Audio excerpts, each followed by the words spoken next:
That's true. Naked Palpatine. Oh, you pick that one.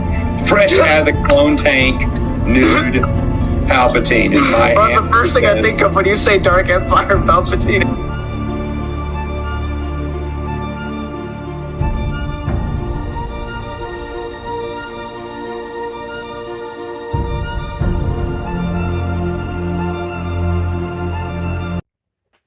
Hello, everybody, and welcome back to Conan, the Barbarian. I'm still not feeling great, but I must still make videos for you guys, regardless of how I'm feeling.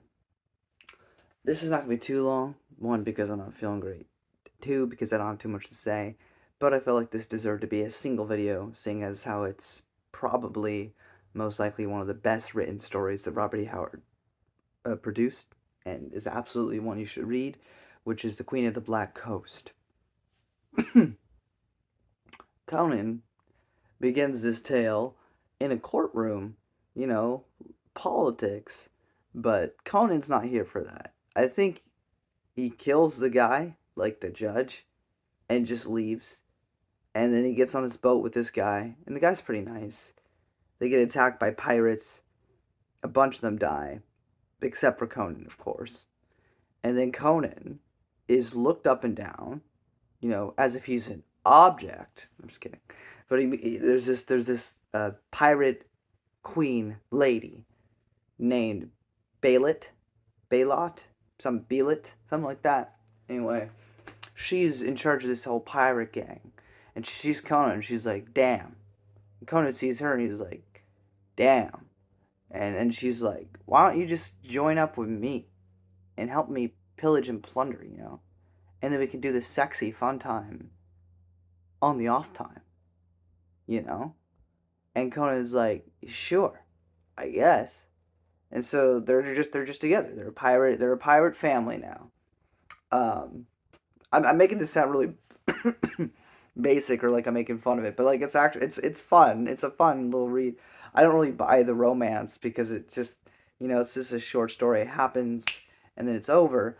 Though it is very clear, even though Conan won't say it because he's Conan, but this is very much like the love of Conan's life. I imagine he has many women in his stories, much like James Bond or Indiana Jones always has like a different woman.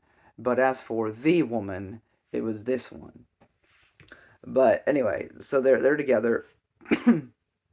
They get told, or they have hearsay about this treasure in this one place that people don't go to. So go this one place, and I don't want to get too much into it, because again, it's a short story. It's not very long. You can finish it in like 20 minutes if you tried. But they fight off. He fights off this thing. It's really cool.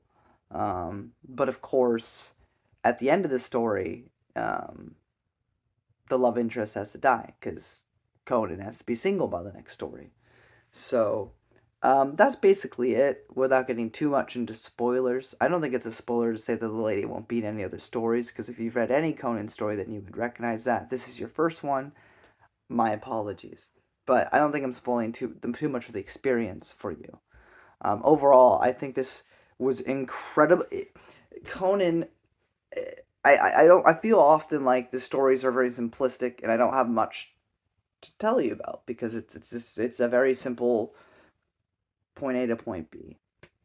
The writing, however, I think Howard's writing is always superb. I think his prose are excellent, and he can write good dialogue. There's a moment in the story where we get a bit of Conan's philosophy when Conan is talking to Baelot about like kind of like their thoughts and like, do you believe in afterlife? Like, what about your gods? If I can actually look it up on my proper phone here, we'll go to sorry, page here.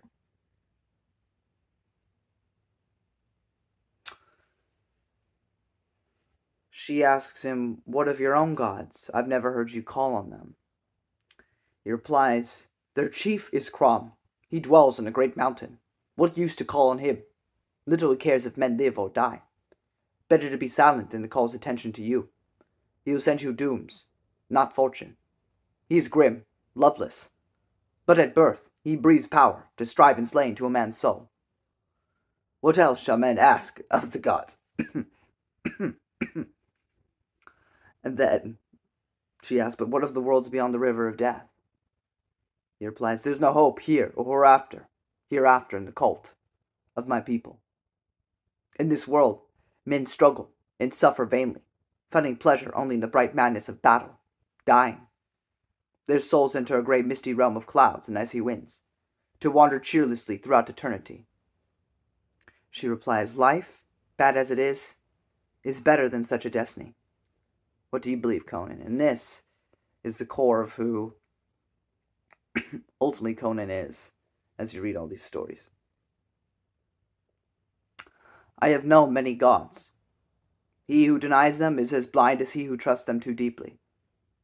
I seek not beyond death. It may be the blackness severed by the Numidian skeptics, or Crom's realm of ice and cloud, or the snowy plains and vaulted halls of Nordheimer's Valhalla. I know not, nor do I care. Let me live deep while I live. Let me know the rich juices of red meat and stinging wine on my palate, the hot embrace of white arms, the mad exultation of battle, when the blue blades flame and crimson, and I am content. Let teachers and priests and philosophers brood over questions of reality and illusion. I know this. If life is illusion, then I am no less an illusion. And being thus, the illusion is real to me. I live. I burn with life. I love. I slay. And am content. The best written part of the story for me was that. And that's ultimately all I want to talk about. I mean, I've been wanting to show an example of Robert E. Howard's superb writing, and I think that right there is a pretty good example of it. Um, Plot wise, to these Conan stories, there's often not a lot to them, so there's often not a lot for me to talk to you about. I mean, these were written in the 1930s. These were meant to be in magazines, weird tales, so they weren't meant to take up too much time. In a short story, it's rather hard to give like a full picture of something. So these stories are very quick and finished before anything can get super interesting. I feel so. I think the one that had the most interesting plot throughout was Tower of the Elephant. But outside of that, I mean, there's just not much here. That being said, this story was fantastic for what it was, and it's written beautifully. And I would recommend this story to anybody who wanted to get interested into Conan. Now, again, speaking of the morality of Conan, I mean, we had the frostbite or the giants. The one story wanted to rape the girl. Okay, now we have him here willingly being I mean, I guess he's been a thief. Now he's been a pirate. So he's not necessarily a good guy. But the series also wants you to love him. So it's like, it's a conflicting little morality there, I guess. But those are my thoughts on Robert E. Howard's Queen of the Black Coast. I don't know what's next, but we will definitely have more Conan as we get through the year.